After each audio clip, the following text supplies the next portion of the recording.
Hello and welcome to DFS Coach Talk. I am Joe Sarvati, affectionately known as Coach, and it is Sunday, May 23rd, and we have a phenomenal four-game NBA playoff slate for the opening round of the NBA playoffs. So great to see everybody tonight. As you can see, I've broken tradition, and in honor of the Mavs win today, I pulled out the Mavs initial logo from the first season of the Dallas Mavericks back in 1980. And in honor of their great win against the Clippers today, I know Dirk was celebrating over here. He jumped off the wall, had a pin him back up there. But yeah, it was a great game today.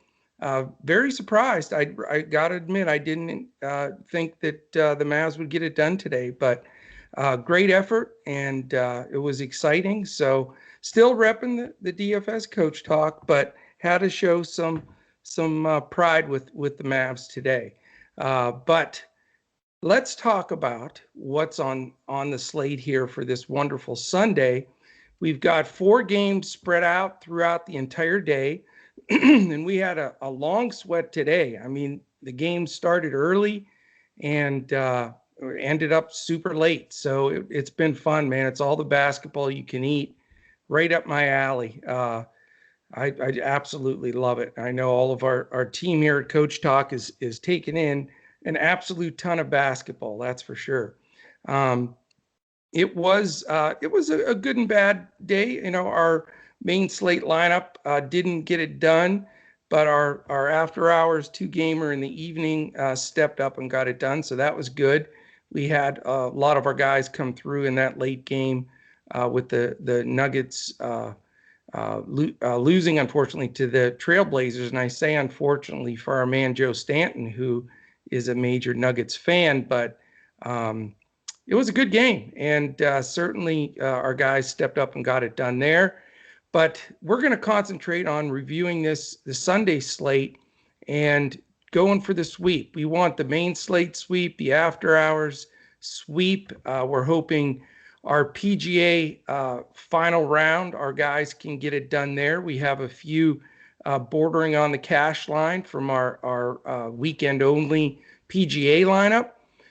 And of course, I'm going to be rooting for Phil, man, 50 years old. And for him to be out there battling the young guys, I know he looks super shaky on that back nine today, but I'm pulling for him tomorrow with a one-shot lead going into the final round. So that's going to be a blast. And then our baseball guys, I know they're sharpening their pencil, both Josh, known as Crash Davis around our parts, and Brett. He is Mr. Sunday Brett. He had a nice winner last week. Those guys are getting ready for a big main slate, I believe 10 games, and then the evening single game. So it's a massively busy day here at Coach Talk this Sunday. And let's get it started off with breaking down these four games in the NBA, talk about some matchups and how these are going to play out. If you're watching this on YouTube, as we're starting the podcast, if you could take a second real quickly, you can hit the thumbs up, the subscribe button. That's important to us. And then also up in the top corner, click the alert button, which will let you know when all of our podcasts post.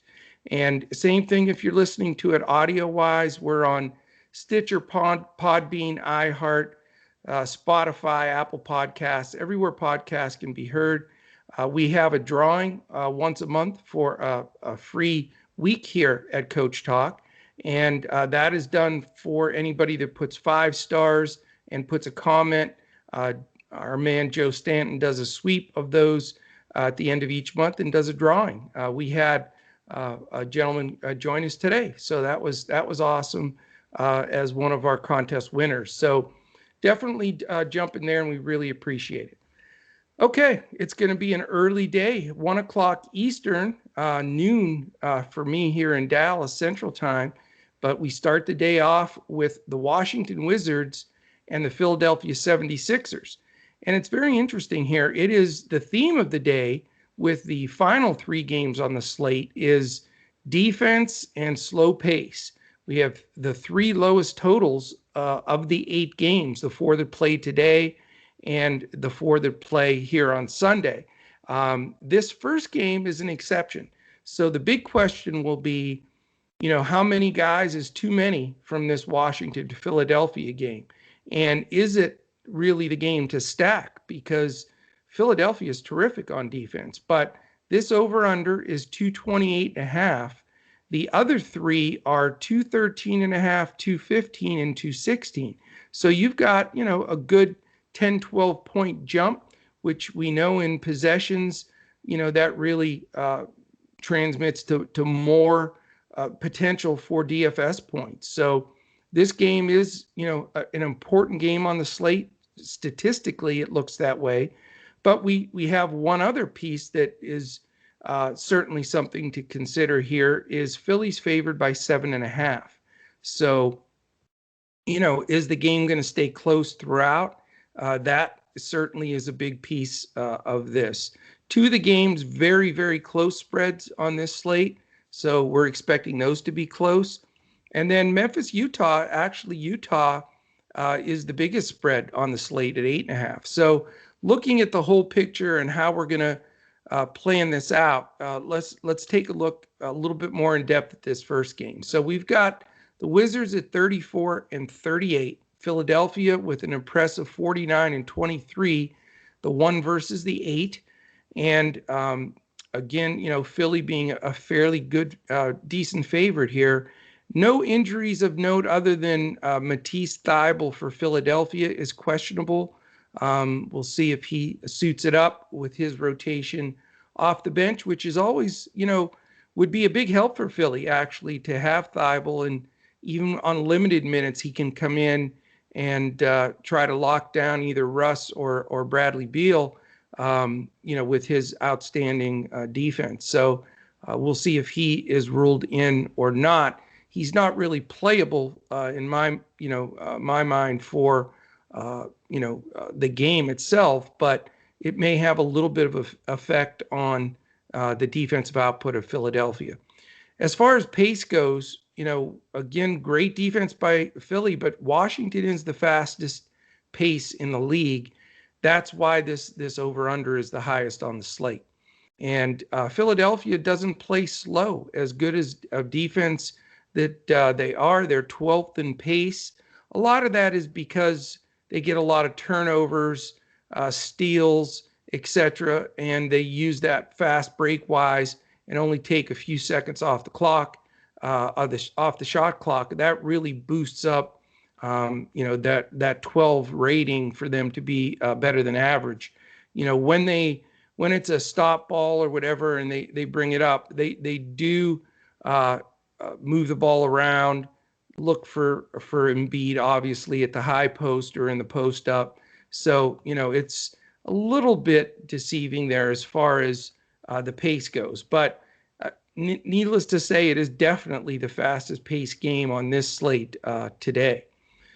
As far as defensive efficiency, we're touting Philly here. They finished second. They almost caught LA on defensive efficiency and, just played really sound D, tons of lockdown defenders. I mean, when you're talking about Simmons and Embiid, you're talking potential first-team all-defensive players there. They're that good. Danny Green has had a long history of terrific defense, and Tobias Harris holds his own. He's a good defender. So they are a handful. Tough matchup for Washington. They're not going to get a lot of those easy buckets that they're used to getting, but we'll see. Philly still has to slow down Westbrook, who's faster than anybody in the league as far as going downhill, finishing to the basket, even at his age, really. I mean, there's a couple guys similar, but he's still there. He really is. And then from an offensive efficient standpoint, by the way, Washington's 18th defensively, so that's a big improvement from where they were, but still below average in the league. Offensive efficiency, Washington 18th. They do have a lot of games where they're not, as proficient offensively, but they get a lot of shots up. Philadelphia's 12th. A lot of that certainly is, getting the ball into Embiid, finishing. there. And then Simmons, he doesn't shoot the ball outside basically a layup. So, that's going to help their efficiency and percentages as well. So the question that I started out with is the big question. How many is too many in this game? And, do you use the majority of your salary here? There's lots of things, lots of thoughts I have here. We know Washington has that three-headed monster of Len, Lopez, and Gafford at center. But, I think they'll use Len and some of his fouls. Lopez, it's just a little bit tougher matchup for him on Embiid. He's so big. I think you may see some additional minutes from Gafford. I know he, busted the slate a lot in the last game with all his blocks and everything. But I think that he should get a minutes increase just because they need him to defend Joel. So we'll see. But, there's still going to be a rotation. I expect Brooks to play all three of them. So that, is something that we can look at. That's certainly a risk in playing any of them. Westbrook is more than likely going to get Simmons defense, and Simmons has stated publicly that he wants to be the defensive player of the year, on and on. So he's going to take this very, very seriously, and a huge, big type of challenge ahead in facing Westbrook, who's been unbelievable, as we know, with just constant triple doubles all the way through the second half of the season and into this play-in and playoffs. So the question is pay up. I am not as likely to go with Russ, and I hate to say that, but you can't take all the big priced guys. And I do think Philly's defense and Simmons, it doesn't get much tougher of a matchup for Westbrook than that. And I still think he's going to be great, but his salary is huge and not quite going to go there. I think, Beal would be a better choice. He'll see Danny Green defense. If Thibault plays, he'll probably come in and play him a little bit. But, Beal got a day rest. He's still not 100%, but I think he's improved in the last week as far as from a health standpoint. So I think, Beal would be the guy that I'd look at more so. As far as the other ancillary guys with Washington, Hashimura is, iffy, and Harris is tough, and Embiid's interior defense is so tough. I don't trust Neto with the rotation of Ish and some other guys just rotating there. And, I think, again, if you're going to go with a center that's super value, you can talk about Gafford on the sites that have two centers.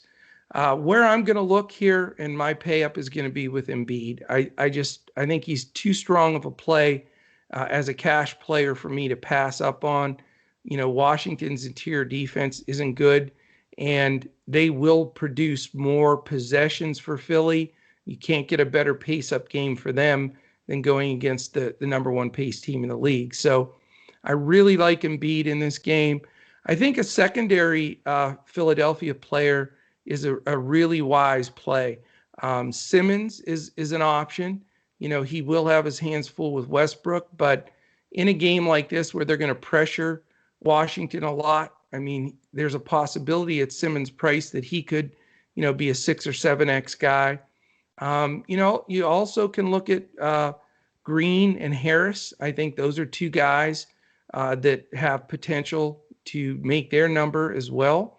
And then, a Maxey off the bench isn't a bad play. He's had a bigger and bigger role off the bench as a super value guy if you have to go there. But I will definitely have a lot of exposure. It's going to be an important early game. And, I could easily have Beal and Embiid and then fill in with one or two other guys. So 3 or 4 guys from this game, I believe, is the number. I really do. I think that, this should be the highest scoring game on the slate based on pace of play. And as you'll see with these other 3 games, the rest of the day is a lot of defense and a lot of half court slow down ball. So it's going to, it doesn't get any prettier from here, but there's a lot of good one-offs. All right, let's go to game 2. It is at 3:30 Eastern. It's the LA Lakers 42-30 at the Phoenix Suns 51-21. Terrific season for the Suns. 30 games over 500 on a 72 game season is pretty remarkable considering they didn't make the playoffs last year. So I'm hoping Monty Williams gets Coach of the Year. I think Thibodeau probably may get it over him, but I think Monty is definitely, he'd be my choice. That's an incredible turnaround. And, a lot of that credit everybody's giving to Chris Paul, and I get it. He's done a phenomenal job leading them, and he's really the only change in their lineup from last year.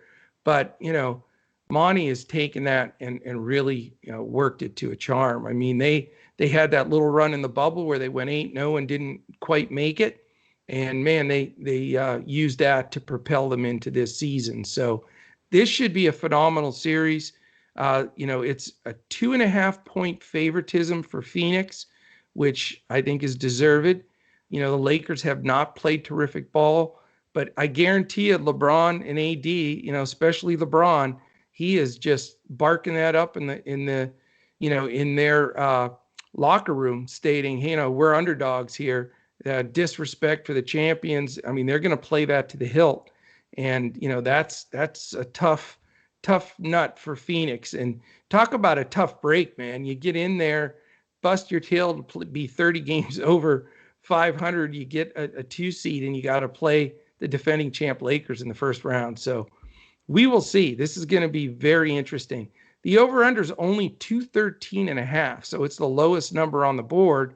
But a lot of that is due to these numbers. You've got 17th and 27th paced teams in the league not getting up and down the floor, a lot of half-court sets. And then you've got 2 of the top 9 defenses in the entire league, LA being 1, Phoenix being 9. And they've both been in those high positions all season. Very respectable defense. And then offensive efficiency, the Lakers, we know, have struggled a lot of times this year. They finished 24th for the season. Again, a lot of guys miss games, so that's a little shaky of a number, but they definitely struggle offensively if LeBron and Davis aren't hitting. Phoenix, however, though, they were able to be in the top 5 most of the season. They finished 4th in offensive efficiency. And I think that's a bit of a challenge for the Lakers because they're going to play both ends of the floor. So I have no idea where this series is going to go, but man, it should be a fantastic series. As far as the injury report, the Lakers didn't report anybody the last game, which I'm sure just somebody forgot to turn in their report. But of course, they have LeBron and AD on there as probable. So I think they're going to play, maybe, And then Mr. Nader, Abdul Nader's been on the out list for Phoenix forever. He and Sean McDermott for Memphis. We've mentioned those guys as being out like 9 million times, and neither guy is really any good anyway. All right, that is it, though. Everybody else is playing. The matchup should be terrific. Chris Paul, I believe, will be a tough chore for Schroeder. And we know that he definitely struggles defensively at times. Caldwell Pope's a really adept defender. I think, that's a pretty good challenge for Booker on that side of the ball. Mikal Bridges is a terrific young defender. He and Crowder are probably going to get LeBron and AD a good portion of the game. So, you've got a vet in Crowder that knows how to defend, and Bridges, long and difficult. He's a good defender. And then I would assume Drummond and Ayton will match up. And both teams have some decent bench as well. As we know, Lakers aren't quite as deep, but Phoenix has developed some really good players, consistency off the bench. Cam Payne has been terrific. He's their first guard off the bench. He could be a value play for you. And then, a couple other guys that I wouldn't consider for a lineup here where you've got 4 good games. But as far as the main guys go, if you want to pay up for LeBron or Davis, I think you can only afford one of them for sure.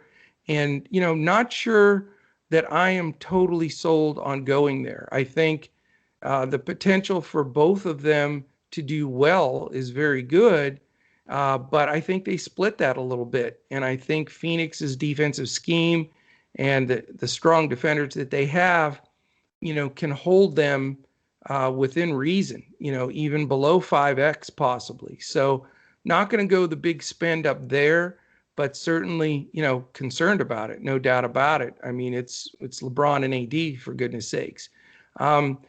Secondary guys, Drummond, I gave a try to last time. He's okay. He's playing okay, but they do rotate a lot. Harold gets a lot of time, and just it's risky, and it's so painful, when you've got guys rostered and they're just not getting the minutes. So, not sure I'm going to have any Lakers, to be honest with you. And so, for our members out there that are Lakers fans, I know we have quite a few of them.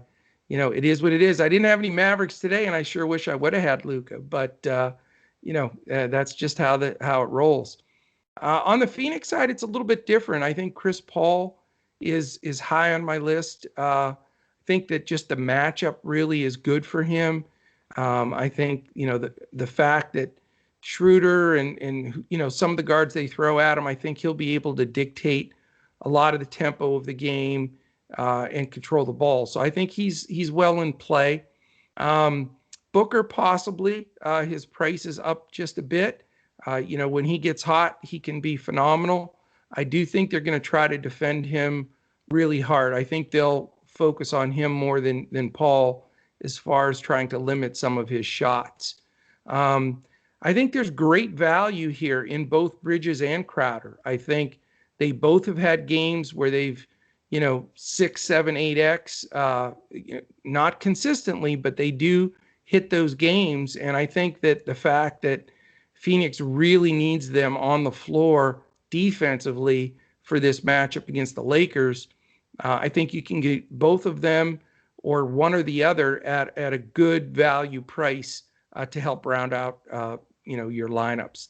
Not a big Ayton guy here. I think the interior defense of the Lakers is tough enough. And they do rotate him sometimes, utilize that bench or play smaller at times as well. So not a ton of exposure here. A couple value plays from the Phoenix side and maybe a pay up to Chris Paul, which, he's not at that elite price, but, he's still, upper mid-range. But I think this game sets up well for him. All right, 2 games left real quickly. DFSCoachTalk.com is the place to go. You can sign up for a 3-day pass for $10 and check us out. Jump in with us. Everything that we put forward is available to all of our members. We have a special right now for the NBA playoffs that goes from now all the way until July 22nd.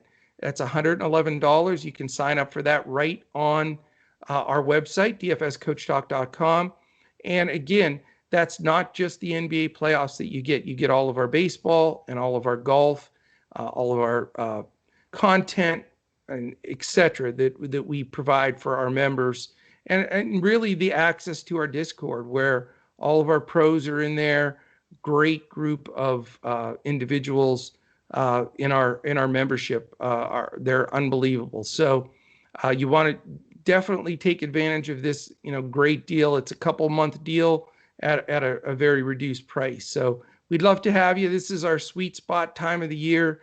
NBA is our founding sport, and this playoff run is going to be phenomenal. And we'd love to have you join us.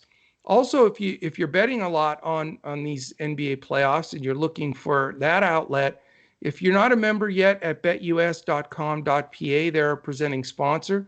You can go to their website, sign up, but you have to use the promo code CoachTalk, all one word, no space, and then sign up with a $149 deposit as the minimum, and you get to use all of that, the $149 on BetUS, and you get the free 2-month membership with Coach Talk.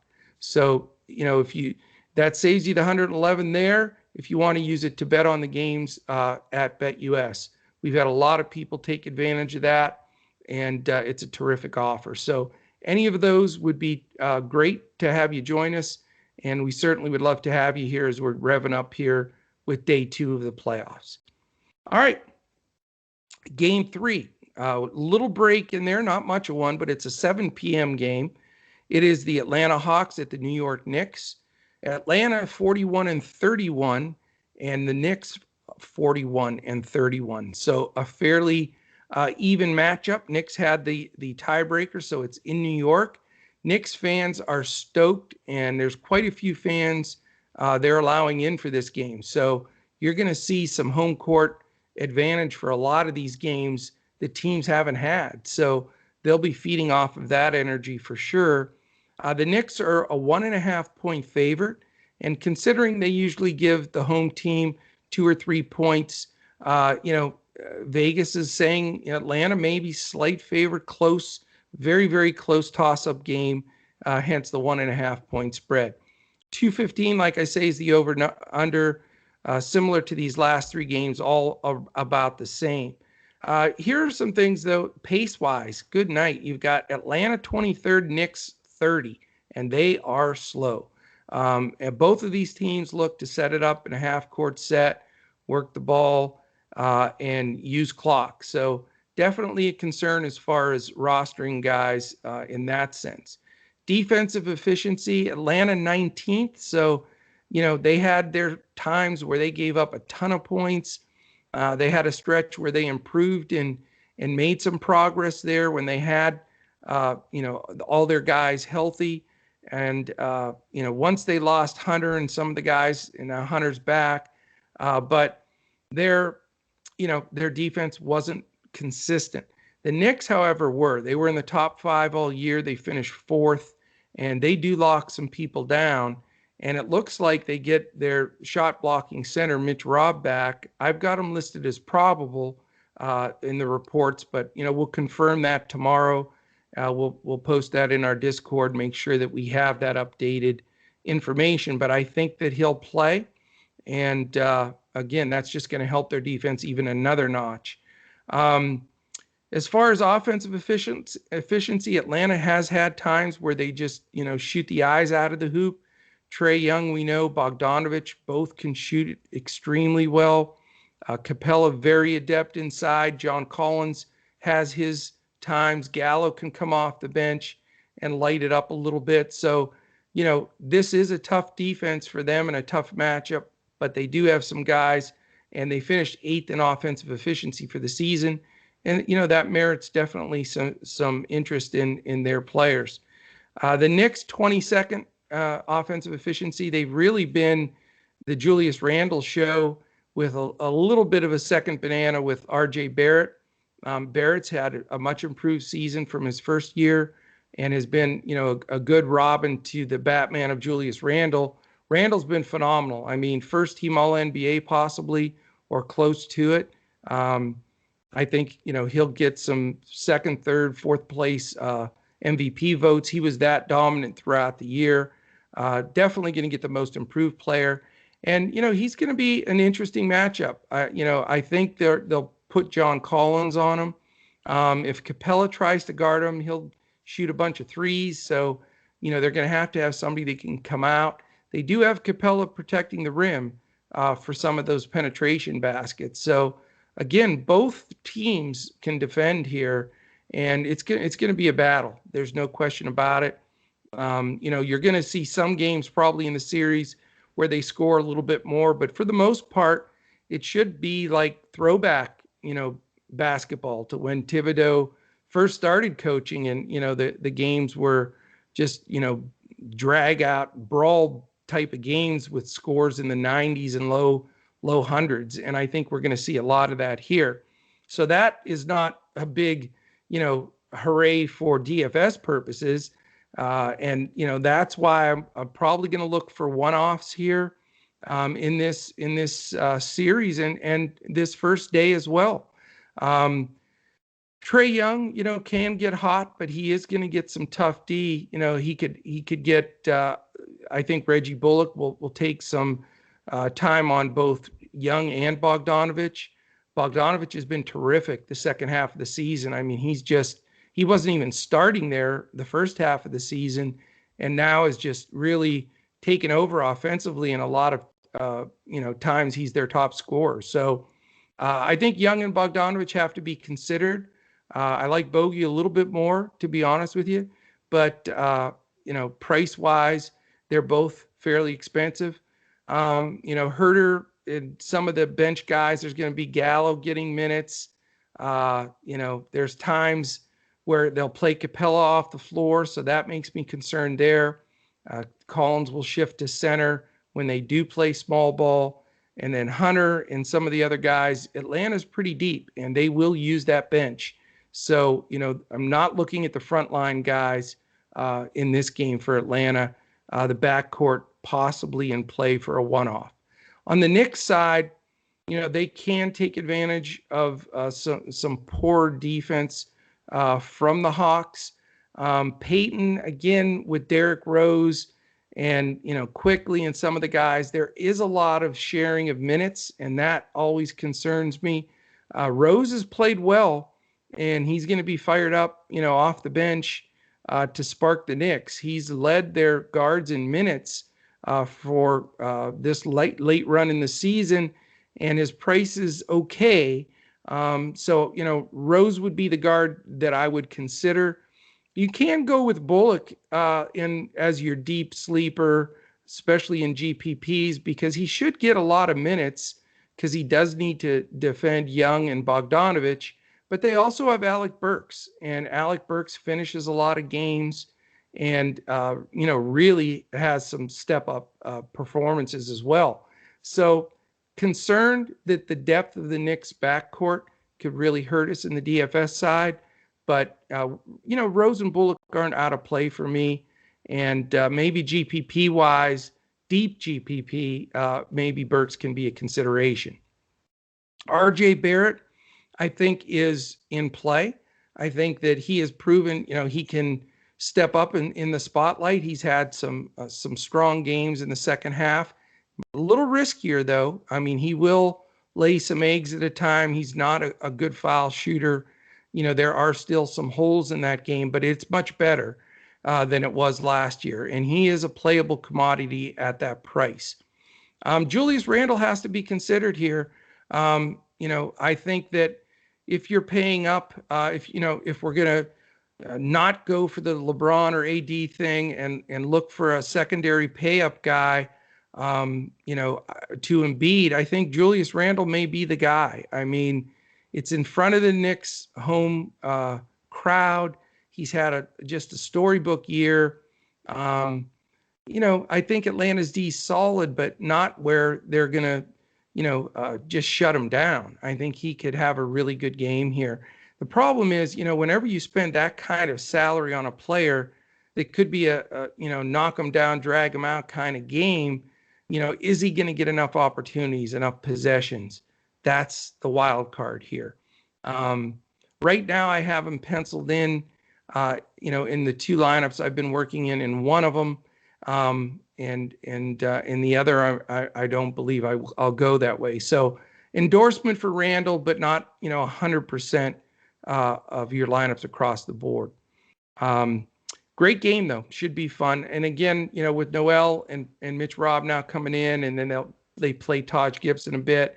I don't think the bigs really are worth the risk. A lot of people are going to roster Mitch or Nerlens, probably Nerlens, because he'll probably get the start. And those guys can make value. I mean, they all block shots. Those guys, especially Mitch and Noel.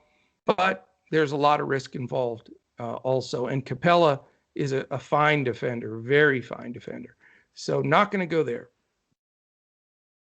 All right, we go to the fourth and final game. It's 9:30 Eastern. It is the Memphis Grizzlies at 38-34 at the Utah Jazz 52-20. So 52-20 is a fine record, the best in the NBA this season, and they get Donovan Mitchell back. So that is going to make some noise in the Western Conference. Interesting to see how this is going to go. Memphis has obviously some momentum, winning this play-in opportunity and being able to play Utah. Um, we'll see how that goes. It is an 8.5 point favoritism for Utah. Does Memphis have a lull after the big win to get into this game? Utah's been resting and getting ready. Um, Dangerous game. 216 is the over/under. Again, nothing to write home about. From a pace perspective, better than the last two games, which, gives you some hope. Memphis is 8th, Utah 16th. So people think Utah's a slow down team, but they're not. They're in the middle of the pack, and they have been all year. They're terrific defensively, and they get it done there, but they will move the ball. So there's going to be the potential, I think, for this game to have the second most possessions after the Washington Philly game, therefore bringing some more guys into play. But here's the problem. Top two of the 6 defensive teams in the league for this season, Memphis all the way at a 6th and Utah 3rd. So you've got 2 stout Ds. We've seen Memphis being able to shut some guys down in the clutch. Bit of a concern there. But again, on the bright side, so it's back and forth here. Memphis 15th in offensive efficiency, but they've gotten better as the year's gone on, and they're hotter right now. Utah 3rd. And with Mitchell back, yikes, they get it done. They get the ball to Gobert when they need to, but really they're just so solid. Conley, his experience, Bogdanovich, all these guys, Clarkson off the bench, they're just Joe Ingles. They're solid and not a team that you're excited to face. And they defend it, and they're offensively, they can get it done. Now, Mitchell, his price is still high. What are the minutes going to be on him? I don't have that report now. I've got to assume he's on a minutes limit. And at his price, that's probably going to be enough for me not to play him. And I think he'll get Dillon Brooks' defense. And, I'm a big proponent of Brooks and his just doggedness on the defensive side. So Mitchell's not in play for me. Maybe he will be in future games in this series. But, I prefer Conley here. I think Conley, he's had this extra rest. He's a vet. He knows this is his biggest chance to win a championship. And I think he goes all out. I think he's a great play tonight. And, as long as he stays healthy, could be a really good play in this series. So he's one of my favorites on the board. The other Utah guys, Bogdanovich has been shooting it terrific. He really has.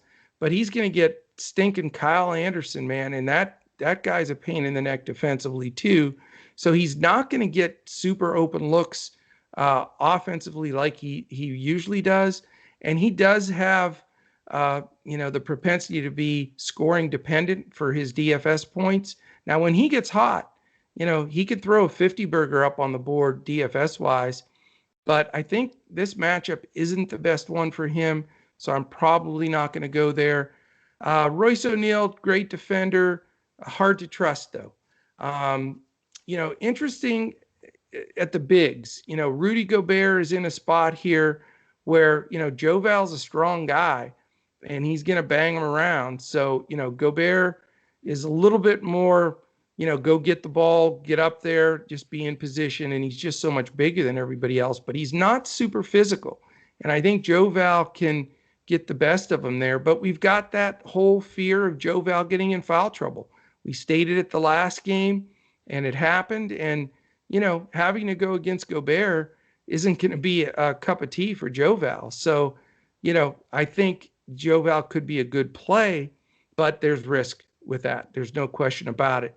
And Gobert, they don't really run much for him. They will get him the ball in the open court, but Memphis is good defensively. So I'm not going to spend up at that center spot either. From the Memphis side, Ja is just peaking. I mean, his game went to a completely different level. He's obviously playing with confidence now that beyond anything he played with before. A couple of those big shots that won that last game should have him come into this series extremely confident. So, his price is up, but he's certainly a consideration here. Um, Especially when he's in there with the second team for any extended run. If Clarkson's in there defensively, that's definitely a step back from Conley. So Jaws, a potential a play. Dylan Brooks, at his price, although it has floated up in recent days, we know he's going to play monster minutes. We know he's going to play hard. So he's always a consideration. Um, as far as the other positions, the bigs there at Memphis, Anderson, Jackson, and as I mentioned, Joe Val. I mean, they're all playable, but they do have some depth there. And, Jackson and Joe Val both always get into foul trouble. That was the big knock on Jackson. I didn't even play him last year much because I can't stand when my guys get in foul trouble right off the bat. And he commits stupid fouls, like 40 feet away from the basket kind of things. Now, he's done better this year with that, but I'm not completely sold there. And Royce O'Neal's a monster defensively. So not going to go with the bigs. So one off on each side here, I think, would fill up the lineup very well. So really it comes down to me is I do like exposure to the three later games with one-offs here and there on each team. Still the majority, 3-4 guys from that first game, I think is the smartest play. And choosing the right guys from that game is what it comes down to. So not a ton of buy up here. So I'm going to try to keep it. You can't. I mean, let's face it, you can't stack 2 or 3 of the top price guys like we're used to doing because there's not that just flat out value of guys that are going to play big minutes. It's very tight rotations, big minutes for the starters. You have to find, the value like, we did today with some of our players. And you have to find it with some guys that are going to get minutes. They may be the fourth option on the team offensively, but they're going to get 30, 35 minutes and be out there, to pick up rebounds and a couple of stocks, that kind of thing. So, find those gems, whether it be a Bridges, a Bullock, a Rose, it can be a lot of these guys as a mixture. Couple of them with some buy-up considerations for me. The two key guys that I'm looking to buy up with are Joel Embiid and Julius Randle. But we have a lot of time till, we don't have that much time. It's like 9 hours till tip off. So I'm going to try to catch some shut eye here and get ready for a monster day of basketball. I sure hope this helped you. Again, on the way out, if you haven't done it already, if you're watching on YouTube, thumbs up. Please hit that subscribe button. We're approaching a goal that we're really trying to attain. And then hit the alert button so you know when our podcast posts. Appreciate you. Love the fact that we've got some fantastic basketball. My playing partner here, Mr. Andrew Hansen, will be back with me Monday, Tuesday, and Wednesday. And it's perfect. We've got 2 games on Monday, 3 on Tuesday, and 3 on Wednesday. And again, just top-notch basketball. So enjoy your Sunday slate. Let's take some stuff down. Join us at dfscoachtalk.com. We'd love to have you join the family, meet some of our new folks. We had a great meeting with all of our members this morning. Got to introduce John Wiehausen, who's our new analytics director. And we've got all kinds of things happening here at Coach Talk. We're in development for our own set of criteria as far as ownership and on down the line. And we'll announce a lot of those things coming up. But it's exciting times. Jump in on the winning with us, and we'd absolutely welcome you. So thank you for listening in, and let's definitely crush it on this Sunday slate. And then we'll be back tomorrow with Andrew, and we'll just keep these playoffs rolling 7 day a week in front of the paywall. So again, thanks for joining us, and we will crush it tomorrow in DFS.